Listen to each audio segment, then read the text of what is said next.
On Newsnight tonight, national security takes preemptive measures to deal with terrorist attacks on churches in Ghana. As predicted in latest security report, we have details as meeting between church leaders and security operatives ends in Accra. We needed to make sure security was stepped up just to make sure that our own people were safe. Normally, I walk straight into church. Why do I have to go through a metal detector? Why do I have to queue to be scanned to enter into a service that I used to walk straight into? So there's a lot of frustration. That's the reason why you need to educate. Also tonight, Attorney General directs Works and Housing Ministry to demand refund of excess money paid to contractor working on the $200 million Saglebe housing project in the latest twist to the ongoing litigation. Both the executive approval and the parliamentary approval for the Saglemi housing project was for the construction of 5,000 units at this same cost of 200 million. From the documents reviewed, there is no evidence justifying the variation of the scope of the agreement in the first and the restated agreement signed by the then minister, the Honorable Collins Dauda. We have details also. Controversy over latest Economist Intelligence Unit report that claims the NPP and President Akufo-Addo will win a second term. Tonight, the NDC has a rebuttal claiming the report fails to consider the reality of the worsening living conditions of the Ghanaian. We'll hear from them and interrogate the report. And in business, the Ghana Stock Exchange confirms pickup in market confidence over the past weeks. We look at how this would impact on shareholders or investors' returns. Later in sports, we'll go to the Stade de Robert Champrou Stadium for their update on the semi-final clash between the Super Falcons of Nigeria and Ghana's Black Queens. Hans, thank you very much. Want to join us with your views and comments on all the stories you hear on the Newsnight tonight? Send us a WhatsApp 0244 My name is Evans Mensah.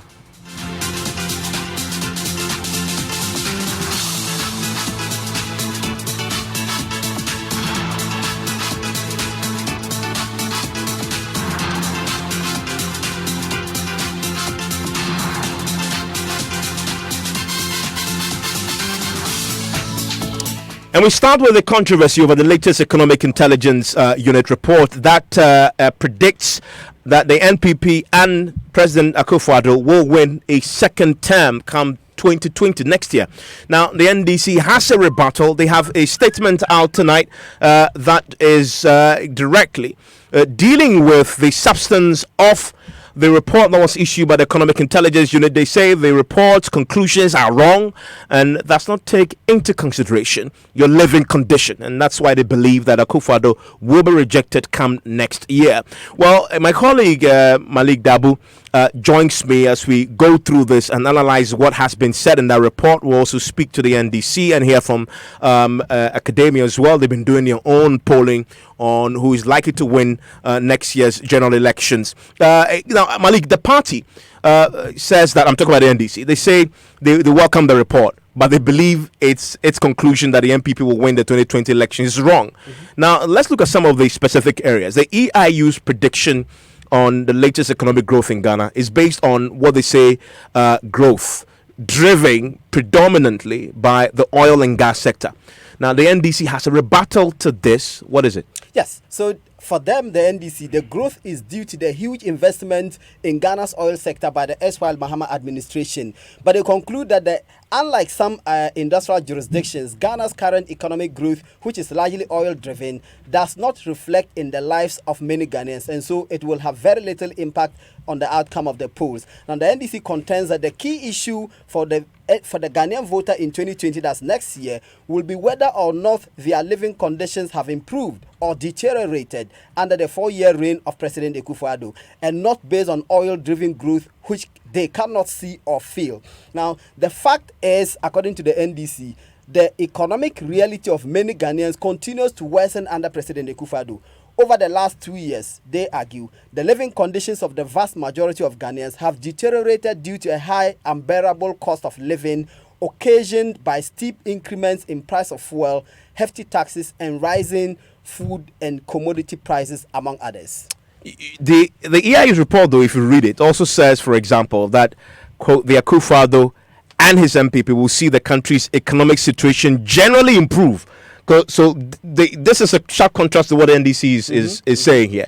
The EIU believes under this current government and going forward in 2020, the country's economic situation will generally improve during the remainder of Akufo-Addo's term in office. They conclude that it will be difficult for the NDC under John Mahama to portray itself, and of course John Mahama to portray himself as a better custodian of Ghana's economy, especially as the country's growth outlook is fairly strong. What is the NDC's rebuttal to this? They simply say that this assumption by the EIU is patently false. The facts, they say, according to them, show that the record of John Mahama relative to the management of Ghana's economy is far superior to that of the current handlers of the economy. They point to what they claim to be John Mahama's unprecedented investments in capital projects, and we have had unprecedented growth and development under the John Mahama government. They state that the posterity has already judged the former president very well, and discerning Ghanaians are yearning for his return.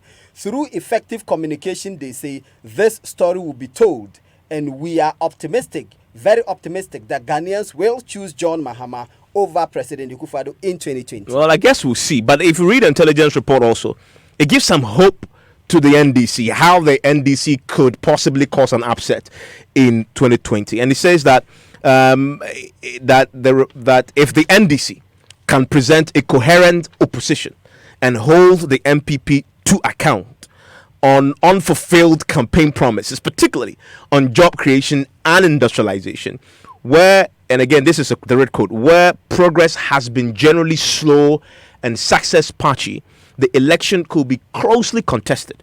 Now, the NDC, I'm sure, has an interesting spin on this. Unsurprisingly, the NDC itself has latched onto the last bit which you just read, and are arguing that what the EIU is saying, in other words, is that the NDC can win the 2020 elections if they present themselves as better alternative and capitalize on the failed promises of the Akufo-Addo government. Indeed, the NDC has and will continue, they say, to expose the failed promises and deceptions of the MPP government. They point to a few examples that to them tells the story of failed promises under the government. They list them: one village, one dam, $1 million per constituency every year, one district, one factory, construction of 350 senior high schools from scratch in the president's first 18 months, payment of contractors within first 100 days, and the promise to protect the public purse, among others. These, they say, are the failed promises. I think for the first time you get a sense of what NDC strategy is going to be in 2020. Absolutely. They're going to hit hard at their failed promises, because that's what the report is saying. If you can point out and you can be coherent, you can win.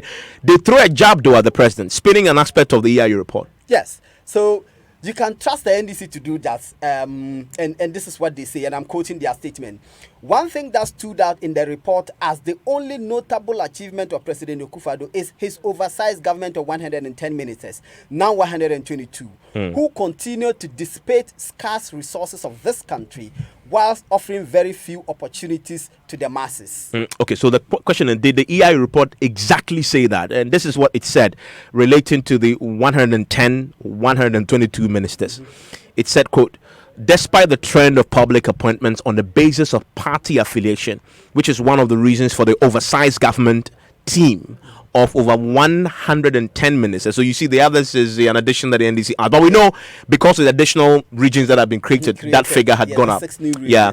Now, the report continues to say there are fewer opportunities at the lower levels of politics, which may cause resentment among the party ranks and could depress voter turnout, as members at grassroots level play key role in local elections. So that's what the EIU report is saying. Malik, the NDC believe that the EIU report failed to factor in several other essential factors. What are these? Yes, key amongst them are the declining investment in capital projects despite huge unprecedented borrowing, they say, the ever festering culture of corruption and nepotism, as well as alarming levels of insecurity, lawlessness, and impunity we are witnessing. That's what they say under President Akufo-Addo, and they were all not captured by the report. All these critical issues, the NDC argues, border on the disregard for good governance by the Akufo-Addo government, to which the Ghanaian people will respond by rejecting him in the next elections. So as far as they are concerned, there are other things that undermine or dims the MPP's chances in the 2020 election, which the report does not capture. Now, there are further interesting projections made in the report that the NDC did not directly address. And the main one for me is a prediction that from an average of, and my business colleagues are interested in this, from an average of 4.58 cedis to the dollar. I'm talking about the currency depreciation, our CD depreciation. From the EIU is predicting that the CD from an average of 4.5, 4 CDs, 58 pesos to the dollar in 2018. The currency will weaken to 6 CDs, 50 pesos in 2023. That's a prediction. So they actually predict the CD is going to fall all the way, hovering around 5.1, 5.2 now. Their prediction is that by 2023, the CD would have depreciated to 6 CDs, 50 pesos. But there's a particular point on corruption also that they make. Yes. So they said the government's industrialization push and moves to strengthen the banking sector will benefit non-oil economic growth through credit, although credit is still relatively scarce. Now, corruption in public sector remains endemic, and I'm quoting the NDC statement, remains endemic and a scarce and a source of anger amongst the population. No, in fact, this is part of the EIU report. Okay. This is part of the EIU report. They're talking about the fact that corruption in the public sector remains endemic. Yes. And a source of anger among the people. This is what EIU is predicting. And they said in February 2018, a special prosecutor, they are referring to Martin Amidu, was sworn in with the remit of reducing graft. Progress has not yet been reported, and we have been doing this on the Super Mono Show and other news stories. But pressure to reduce corruption will rise ahead of the 2020 election. Failure to address this issue could weigh on voter confidence in the political system, although such grievances are relatively low level. But Evans, I think we should put this in context. When we look at the response to the report and the predictions of the report, in the 2016 election, similar reports were issued by the Economic Intelligence Unit, the London-based Economic Intelligence Unit, predicting a victory for the MPP. At the time, they argued that in spite of everything and the internal wranglings of the opposition party, it was likely to win the election. What was the response of the NDC at the time? The national organizer at the time, Kofi Adams, said that the MPP's presidential candidate then, now President Akufo-Addo, was a survey president. And that if you were to look at previous surveys, they all pointed to a victory for him and that he consistently lost. Kofi Adams at the time said that the EIU report was fake and does not reflect what happens on the ground. Now, on the question about the survey, this is what he said at the time. Let me just read it. Look, all previous surveys on elections in Ghana have said Nana Akufo-Addo will win. And indeed, he has won only on surveys. So Nana-Addo is a survey president. That was Kofi Adams in 2016. But the NDC in the statement also points to moments when the EIU had gotten it wrong. In fact, they say that the EIU prediction in 2008 that Nana-Addo was going to win the elections, obviously, they say, turned out to be false. And they also point to other jurisdictions where the EIU, including Nigeria, where they claim the EIU had made predictions that did not, in fact, come to pass. Let me bring in Ali Dusedu, Dr. Ali Dusedu with the Political Science Department, joins us on the telephone line. Thank you, sir, for your time here on Newsnight. I'm sure you've seen the report and possibly the NDC statement. Where do you stand on the question of who is winning the 2020 elections based on the analysis of where we are economically, corruption, and other issues? Do you agree with the EIU or the NDC? I don't think the EIU categorically said the MPP would win.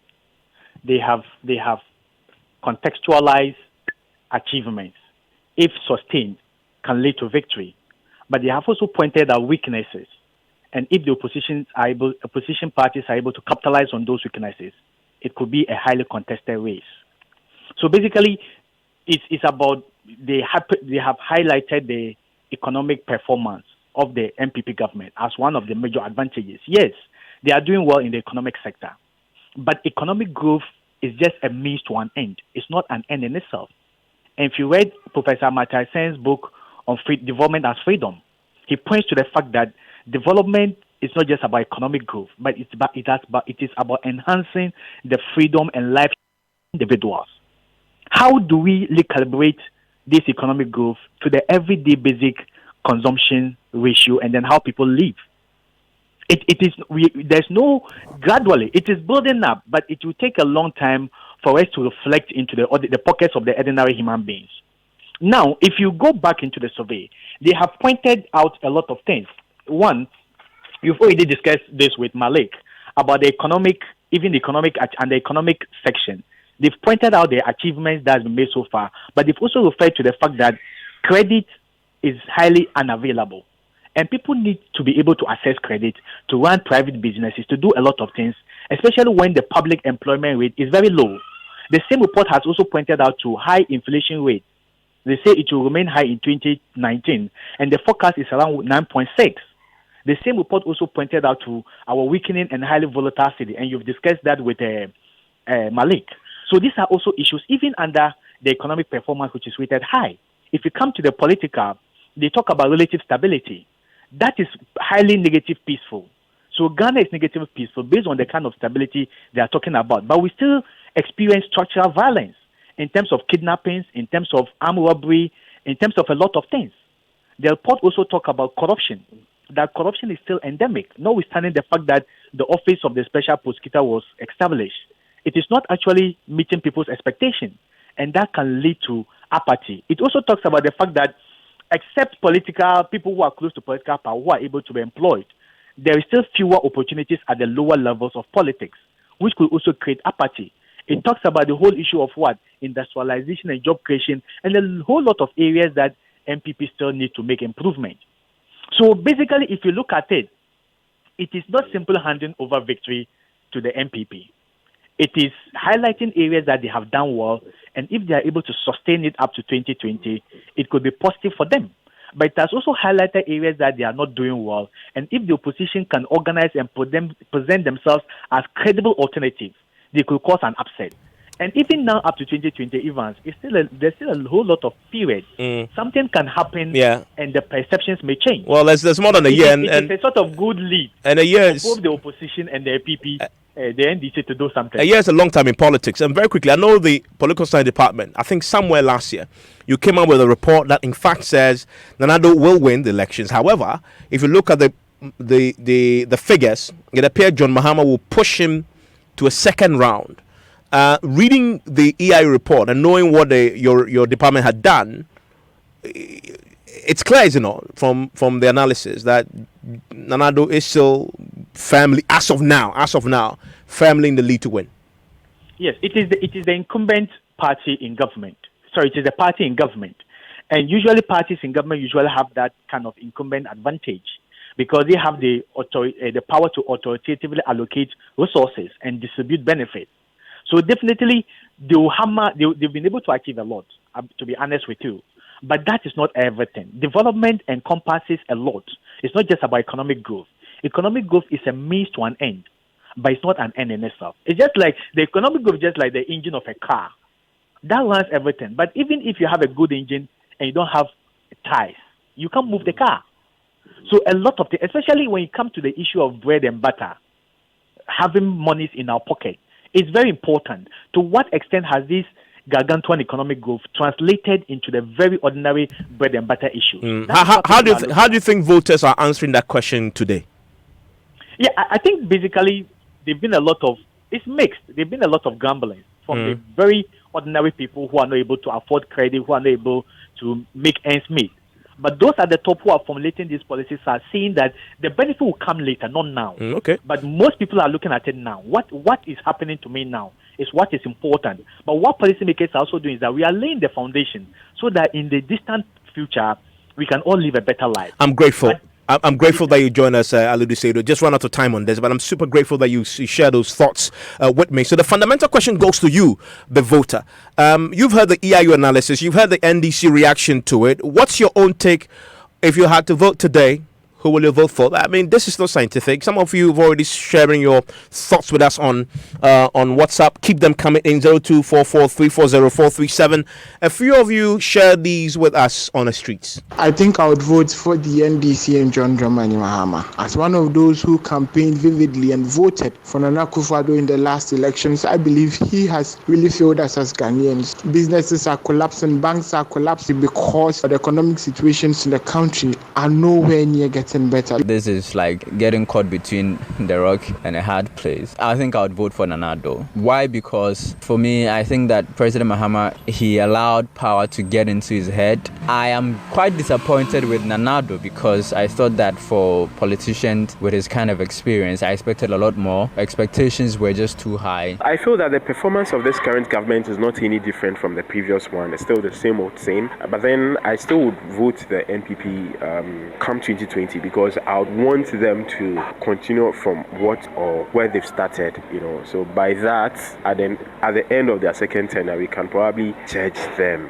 If elections were to be held today, I seriously don't know who I'm going to be voting for because I don't have hope in any of the candidates anymore. We get so many promises and we are not seeing any change. If I have to vote, then of course I'll still go for Akufo-Addo. Not because he's done something extraordinary, but it gives me hope, It looks like he has a vision, he has a plan. With Mahama, it looks like he didn't really have a plan. Like if he realizes that, these people need this, he sends it. But Akufo-Addo looks like somebody who has a plan. If elections were held today, I would be at home and watch TV. I wouldn't step out to vote because we all have to concede. Ghanaians do not really like change, and so it would be hard to unseat these two political strongholds in the country, that is NDC and NPP.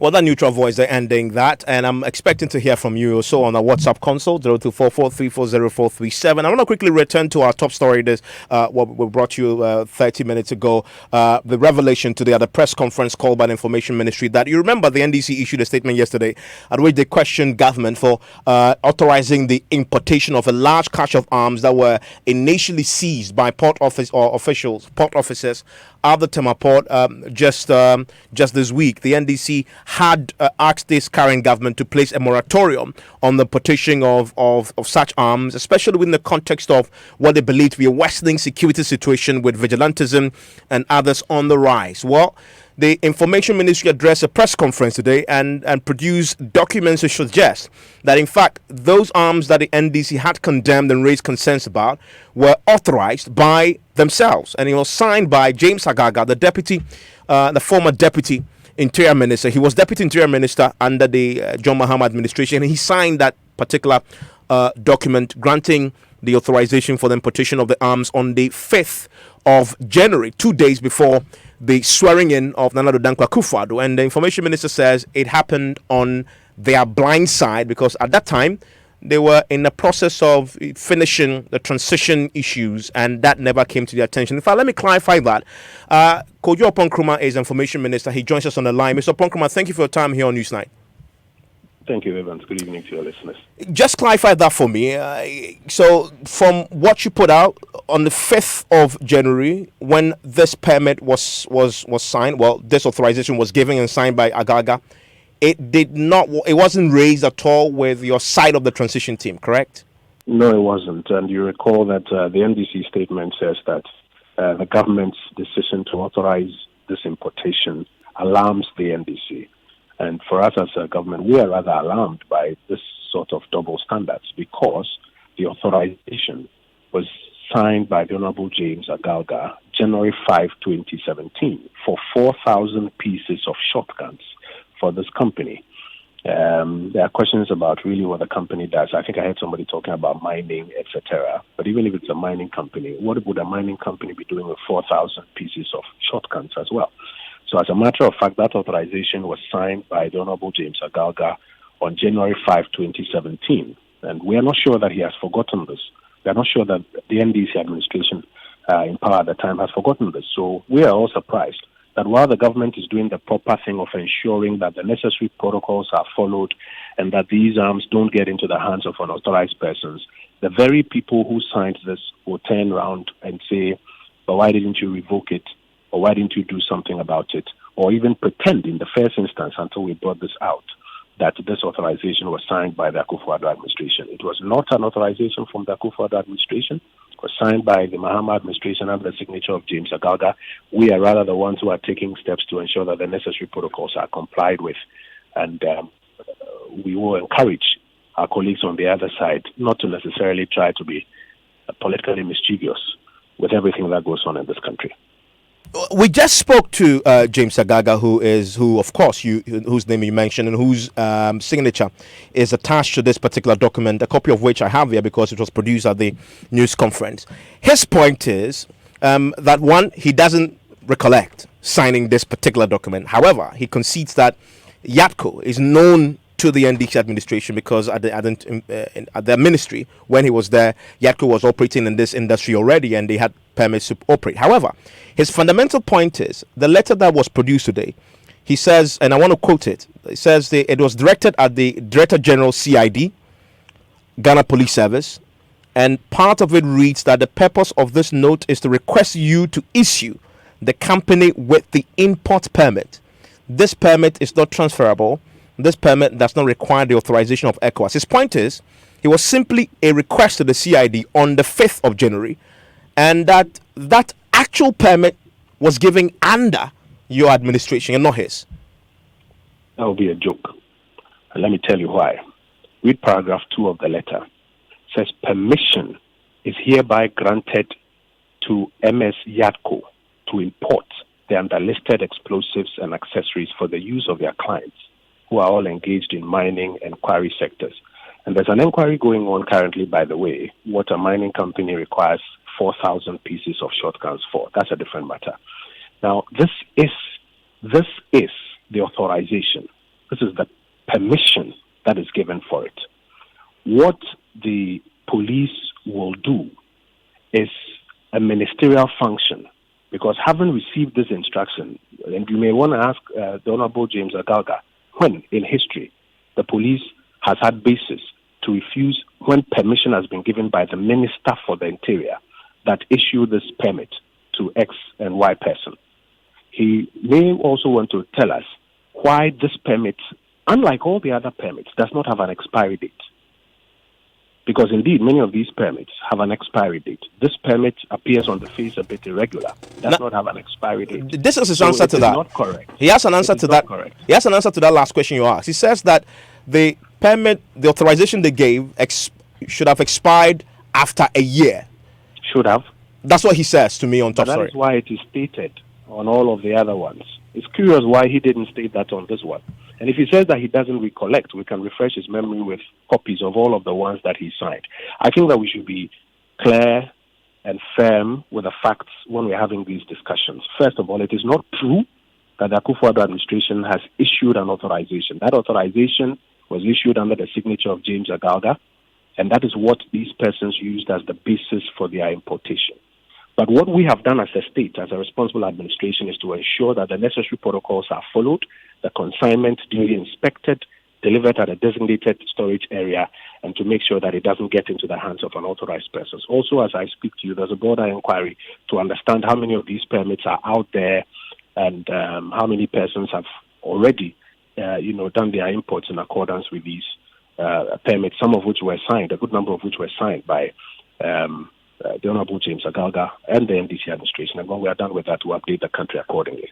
They asked for a moratorium to be placed on the importation of such arms. Is there anything like that? They are asking that the authorizations that they have signed should be suspended. Is that my understanding of the question? What they said in their statement is a request for a moratorium. I don't know how you interpret it, but that's what they asked for. The Akufo-Addo administration will do all that is necessary to secure the safety of Ghanaians and citizens, which means that we have to ensure that arms do not get into the hands of unauthorized persons.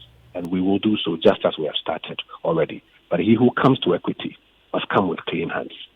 And just finally on this specific importation, from all indication, the company has a legitimate license. Have the arms been released to them already? Will the arms be released to them? What is it? As I speak to you currently, the arms are at a designated storage facility, and the state security apparatus is ensuring that the consignment does not get into the hands of unauthorized persons, even while we go through this broader inquiry. But I guess that this company is an authorized person because they rightly have the permit to import, correct? Of course, that's what you see on the face of the document, but that does not stop the state from conducting a further inquiry.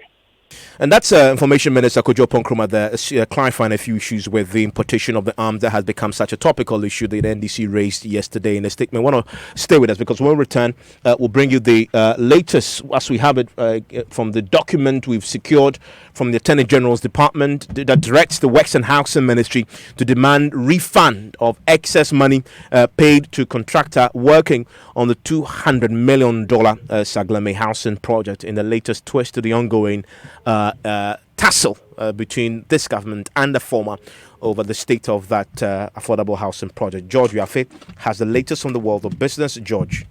Hi, events, and coming up in business, the Ghana Stock Exchange confirms pickup in market confidence over the past weeks. We'll look at how that could impact on investors on the market. And Forex Bureau operators say the security agencies haven't done enough to deal with black market operators.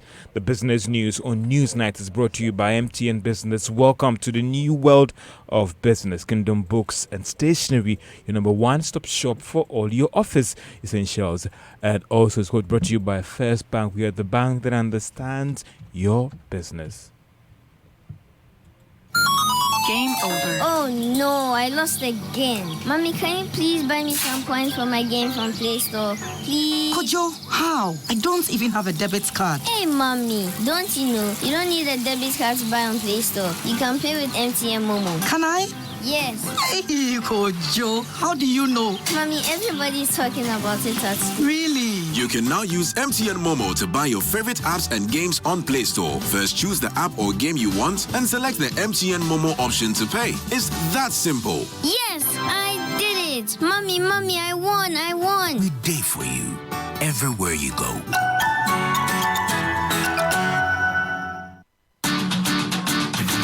We give you nothing but the best, we stay above the rest. More quality, more affordability. Kingdom Books and Stationery. Everybody's going to the one and only shop where customer satisfaction is a guarantee. Kingdom Books and Stationery. Oh yes, with our 30 days credit facility with no interest charge, free delivery services, and our free consultation on setting up your office, Kingdom Books and Stationery is unmatched in our delivery of quality and affordable office essentials, equipment, and furniture. Experience world-class customer service in all our branches in Accra, Tema, Kumasi, Cape Coast, and Takoradi. Call us on 0302-764-101 or visit our website at www.kingdomgh.com. Kingdom Books and Stationery, your number one-stop shop for all office essentials and stationery. Terms and conditions apply. Let us help you bank with the right bank. At First National Bank, we're more than just a bank. We're a digital partner that actually understands your business. Enjoy massive value with our various banking solutions. Get a business check account, a day-to-day transactional account for all businesses from all sectors of the economy. Access our online banking enterprise and bank your way 24/7. Invest with our short or long-term options that enable immediate access to funds. Optimize your cash flow, raise capital, and acquire assets with ease with our lending solutions. Trade with speed, consistency, and innovation with our global payments and Forex solutions. With so much value up for grabs, there is no reason not to bank with First National Bank. First National Bank. How can we help you? Honey, I need to get some. But I don't have cash on me. Let me get some fuel quickly and let's go. And how are you going to get the fuel? I thought you said you didn't have cash on you. What is this one? My Puma card. All it takes is a card. The Puma card allows you to buy fuel cash-free from all Puma energy filling stations. You can use your Puma card with any Visa points of sale and ATM across the country. The Puma card also works on mobile money. You get amazing discounts when you fill up with your Puma card. So register for free and get your Puma card instantly at any Puma filling station. And you only got one for yourself, eh? Yeah, would I have had my peace of mind? Oh, thank you, honey. And where are you going? I'm getting something from the shop real quick. I need to test the card. Puma card. Cash-free convenience. Hello, Corporate Ghana. It's the 4th Ghana CEO Summit, a unique 2-day world-class business conference to be held on the 20th and 21st of May, 2019 at Kempinski. The CEO Summit is sponsored by Olam, Commercial Partners, SAP Africa, Technology Partners, Platinum Sponsors, Fidelity Bank, ADB, Societe Generale, Eris Properties, DDP Outdoors, Gold Sponsors, Airtel Tigo, Barclays Bank, Coca-Cola, GT Bank, Silver Star Auto, Cal Bank, Interplast, Stanbic Bank, Japan Motors, KEK Insurance Brokers, HMD Africa, Bell Aqua, Cape May Properties, DVLA, Gold Key Properties, Atlas Rent-A-Car, MultiChoice Ghana, Meridian Port Services, Ernest Chemists, Key Contracting Company, JK, Alliance Motors Ghana, Standard Chartered Bank, Exhibitors, Total Petroleum, Unilever, SIC Life, Vivo Energy, NIBS, Allied Oil, Regency NEM, Software Group, Mobus Properties, Vanguard Assurance, FDA, C Squared, Enterprise Life, The Watch Shop. For registration, sponsorship and exhibitions, call 054-639-1970 or visit www.GhanaCEOSummit.com. The CEO Summit is powered by CEO Network Ghana, Olam, SAP Africa, Deloitte, Ministry of Business Development, GIPC, Oxford Business Group, Yvette, Joy News, and Joy FM. Joy 99.7 FM, radio for the discerning listener. Welcome back to Business on Newsnight. Now, Forex Bureau operators say the security agencies have been done enough in helping the Bank of Ghana in dealing with the activities of black market operators. Now, it is believed that the activities of these persons have contributed to the city's seasonal depreciation. President of the association, Dr. Kwesi JB, says they can do more to help deal with the situation. We have made a lot of approaches to them. They will tell you they are not security agents, they are just supervisors. They will tell the security agent, the police and so, but nothing is done. Sometimes there's a swoop for one day, and then after that nothing happens, and they are back to where we started. So that is what is happening. So it's made our business very, very bad. There are a lot of people who are not making any profit at all in this business. We are just hanging in there because you have to go to work. Otherwise, some of us would have backed out a long time ago. Now, his comments are coming at a time that the Bank of Ghana is actually working to withdraw the licenses of some of its members that have failed to actually comply with the recent regulatory directive. Now, the Ghana Stock Exchange said the market has started making some good returns to investors in just over the past weeks. This is attributed to a pickup in market confidence as a result of this recent banking sector cleanup. Managing Director of the Ghana Stock Exchange, Eko Afezi, noted that the market will be doing more aggressive campaign to boost listings as well as maintain this pickup in confidence. Last 2 years, the market went up by 52%. Last year, went down by just about negative 0.28. As we speak, it's about negative 7. The financial stocks index is about negative 4. We're beginning to see some improvement in terms of prices beginning to go up and then the indices improving. And I suspect the reason is the confidence people have in the financial market is coming back. Maybe as a result of cleaning up of the banking sector. The banking stocks, if you put them together, form the biggest value on our market. So once that improves, you're likely to see that. Going forward, we need to also try and get more companies to be listed. We need to encourage more Ghanaian companies to go out there and raise long-term capital. It's very important. Eko Afezi is Managing Director of the Ghana Stock Exchange. Let's turn attention to the market because EcoBank was the biggest winner at the end of trading on the Ghana Stock Exchange. It was up by 6 pesos. So now the value of each share held is 6 Ghana cedis, 80 pesos. Now, Standard Chartered Bank says it is working to be heavy on commercial banking as one of its strategies to grow the financial institution.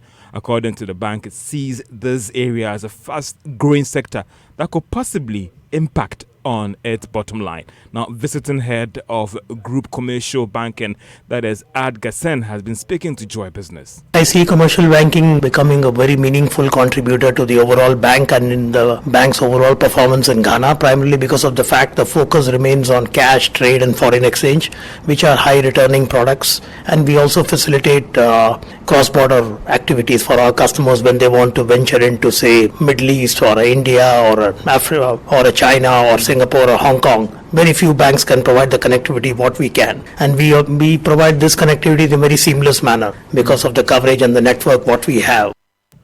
And that's the visiting head of commercial banking at Standard Chartered Bank Group, Ad Ganesh. He's in Ghana as part of some working visit to explore ways to grow the service that was launched in 2015. And the Chief Manager, Banking Supervision Department at the Bank of Ghana, Ismail Adam, has charged financial institutions in the country to design products which will suit the needs of their customers. According to him, these products should also be easily accessible to small and medium-sized enterprises. Mr. Adam was speaking at the 2019 SME Summit organized by Snapia about savings and loans in Accra. If somebody's in SME, obviously you know that the documentations will not be that right. He wouldn't have security, as in collateral security. And so if somebody in that space want to have access to finance, and you want to go by the standards of bigger institutions, as in asking them to come with 3 audited financial statements, come with a recognized collateral security. Obviously, you know that is going to be difficult. So just understand their environment, understand their needs, and design products that will suit their Chief Manager, Banking Supervision Department at the Bank of Ghana, Ismail Adam. Now, organizers of the CEO Summit say this year's conference would focus on how the country can tap into technological revolution to help transform the economy. The forum, which would take place on May 2021, would also look at how technologically driven future of business and governance and will bring together 400 chief executives.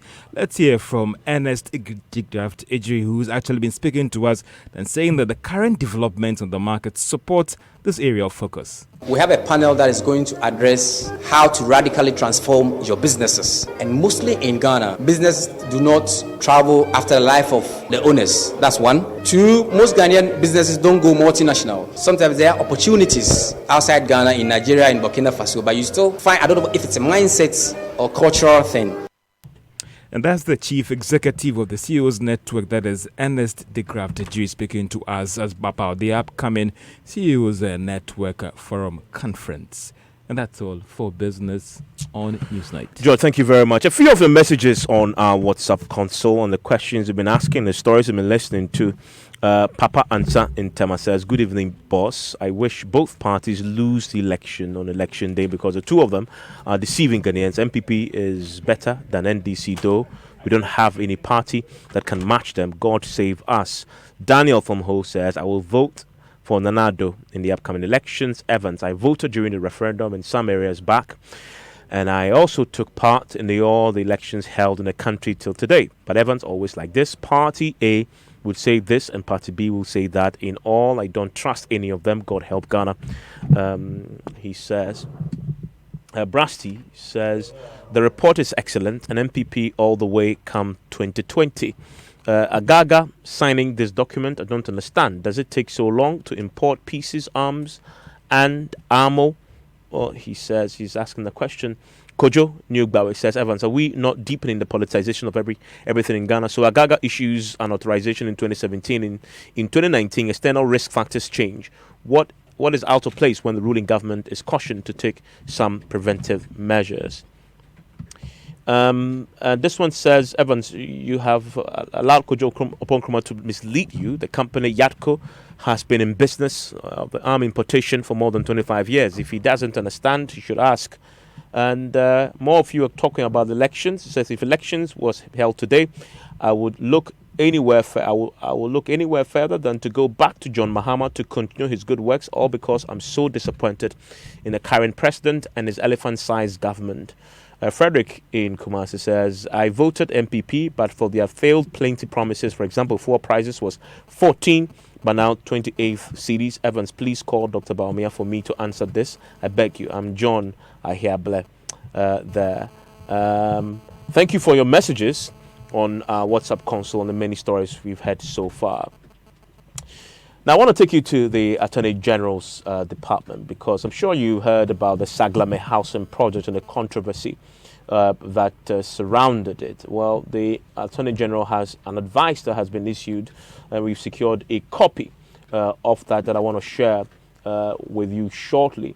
Now, the Attorney General in that letter is asking the government to take seriously the issues that had come up, and also ask for some refunds. My colleague Elton Broby has been studying that document and joins me in the studio with details. So the Attorney General is tonight directing the Works and Housing Ministry to demand a refund of overpayment, as well as the interest paid to contractor working on the Saglame housing project and Ningo, were here in the Greater Accra region. I'm sure you know $200 million was spent to construct some 5,000 housing units and was awarded to the contractors OAS in February 2014, but the company has so far delivered 1,500 units and yet have been paid almost entirely everything, barring $2 million. The Attorney General directive is a response to a letter from the Works and Housing Ministry seeking advice on the termination of the contract. Elton, tell us the advice the AG is giving. So, Evans, you remember the company itself wrote to the Works and Housing Ministry wanting to terminate this particular contract. Now, the AG advice says that since the agreement expired in June 2017, there can be no termination of a non-existing agreement as requested by the ministry. Two, the agreement having expired in June 2017, the purported notice of termination by the contractor has no basis in law and is therefore of no effect. The ministry is therefore... Because we have reported that the contractor had written to the ministry saying that they are terminating, but they're also asking for some refund. Yes, and it goes on to say that the ministry is therefore advised to write formally to the contractor rejecting the purported notice of termination. Now, third, since the parties to the agreement are bound by the agreed accrued rights and obligation, notwithstanding its expiration, the ministry is advised to demand specific performance of the obligations of the contractor as contained in the expired agreement. So in other words, the ministry should demand that they perform. Absolutely. They deliver the 1,500 housing units under the contract. Right. We are even talking about 5,000. 5,000. And I'll come to that in a jiffy. Alternatively, a demand may be made by the ministry on the contractor for a refund of the overpayment as well as interest subject to the conduct of value for money audit. Remember, the contract itself was of a delivery of 5,000 housing units. Now, it went to a lot of variations. And finally, the contractor executed 1,500 and still got paid almost $200 million. Now, the AG has been advising on how much should have been paid the contractor. And here he says that both the executive approval and the parliamentary approval for the Saglame housing project was for the construction of 5,000 housing units at a cost of $200 million. Now, from the documents reviewed, there is no evidence justifying the variation of the scope of the agreement in the first and restated agreement signed by the then Minister Collins Dauda, which reduced the number of housing units to be constructed from 5,000 to 1,502, even though the price remained $200 million. He says that because the variation did not go to Parliament for an approval, what is on the books of the Ministry of Works and Housing should be 5,000. That's the reason why they are asking for a refund of the overpayment done to the contractor. Well, fascinating details there in that report. An advice to the Works and Housing Minister. I know that the Works and Housing Committee in Parliament, they've taken a keen interest in this, especially since news broke that the company in question, the contractor, had written to the Works and Housing Ministry terminating the contract by themselves and demanding a refund. Let's speak to the chairman of that committee, Nana Marco. Mr. Marco, thank you for your time here on Newsnight. Oh, you're welcome. Thanks for your Have you seen this very interesting Attorney General's advice and response to the Works and Housing Ministry, and what's your reaction? I've read it. That's what you're reading to me, and I've heard about it. But because when we are going on a recess, we have a talk there, and then we ask the minister.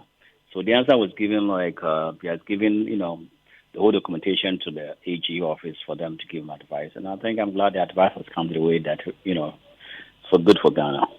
The one of the key issues I know you were very upset about was the company writing to say they are terminating the contract and also demanding some refunds. The Attorney General says the Works and Housing Ministry should disregard that and write to them rejecting their purported termination. Is that something that gladdens your heart? Yeah, because you see, you can't terminate a contract on your own. It's a virtual agreement that was written between two parties. And if you want to terminate it, it's an agreement that you have to sit down with them. There's no basis for even termination of the contract because the contract itself is supposed to have, ended somewhere around March 2016. But as you see, we are now on the May. So you probably have last close to 3 months now, 3 years now. So there's no need for that. But I think what we are also asking for is not anything. That's the taxes that I think the government should have given to them, which is about 20 million. But I don't think it's also reasonable, because the amount that we have paid them so far is almost 200 million, almost 198 million. So you can see, and the work has not been delivered. So how can you go for abrogate a contract and also want to get the government to pay you? So as it is now, the AG says the company must be compelled to produce the entire 5,000 houses because that's what Parliament approved. Is that a realistic thing to pursue at this point? Yeah, because when the contract came, we have took a loan for 200 million from the Credit Suisse, and then at that particular time, it was a 200 million, dollars that came for us to ratify. And then once that is done, we leave it to the executives for them to decide, and then give the contract at OSA. So we were expecting them to complete at least the 5,000 units. And then, as we all know, there's a variation 2 or 3 times before we get even to the 1,500. And later on, even when you go to the site also, it's not 1,500 that is, building that is there. It's completed, it's most about 645. So it's 35 or so. So it's not even half of the 1,500 that they have, said they're going to construct as we speak now, has been constructed. I'm grateful that you joined us with those thoughts. That is Nana Mwako. He is the chairman of the Works and Housing Committee in Parliament. Let's do some sports now. And Hans Mensah Andor, a.k.a. Dada B, is here with the latest from the world of sports. When did I end that name? Oh, just now, in the last few seconds. Right. Let's go. Currently ongoing, at the Stade de Robert Champrou in Cote d'Ivoire is a WAFU Zone B tournament semi-final clash between the Super Falcons of Nigeria and Ghana's Black Queens. Over 60 minutes of the action done. No goals to either side. Now, if the scoreline remains the same, it goes straight into penalty shootout. The Black Queens are the holders of the trophy and will go into the final and try to defend it if they win this game. Nigeria, on the other hand, are preparing for the upcoming Women's World Cup, which kicks off in France on the 7th of June. So they have essentially gone into this tournament with a second string side. So goalless, with some 72 minutes of the action done between Ghana and Nigeria at the WAFU Zone B tournament in Cote d'Ivoire. Evans, the transfer window is opened. Which players is your Manchester United looking at? Charlie, I can't be bothered. Oh. Seriously, man. You know how didn't fans you read like my... you are described? You know how fans like you are described? Tell me. Plastic fans. No, I'm a very loyal... No, you're a plastic fan. I said I retired... How do you support a team like that? I said... You only support a team in good times? No. I'm just not as... I just simply say I have taken a break from football. You said you were going to win the Champions League and the Premier League. I'm a passive... Now I'm a passive supporter of the club, not an active supporter. I can do that. I'm still a supporter. Always still at the wheel. Yes, but I still it doesn't make me anymore. I'm just a passive supporter. You don't understand that. You should understand that. I've just moved from an active supporter to a passive supporter. You're a plastic fan. That's your sports. Dada B. Plastic fan. So listen to News 90 on Joy 99.7 FM. Now, Joy News is learning tonight that a meeting of Christian leaders and security operatives in Accra has ended with some strategic measures adopted to deal with terror threats. Now, this comes in the wake of 3 terror attacks in 2 weeks targeting Christian worshippers in Ghana's northern neighbor, Burkina Faso. In one of the attacks on Sunday, a gunman killed a Catholic priest and 5 other church members. We have details of what our sources have been telling us about this meeting shortly, but first, at the Action Faith Ministries International, congregants are screened at all entrances before they are allowed into the premises and the church auditorium. Resident Pastor Bishop Ebenezer Obodai has been speaking to Comlando. I think everybody knows what is happening in the world. The world is a global village. Anything you see happening somewhere should inform you that, I mean, these are the trends. And if you watch what happened in other countries, it's enough indication that everybody needs to be you need to be aware of security issues. As recent as just about 2 weeks ago, even last week, you see what's happening in Sri Lanka, you see what is happening in Burkina Faso and other places. But 2 to 3 years back, there was a lot of targeting of American interests.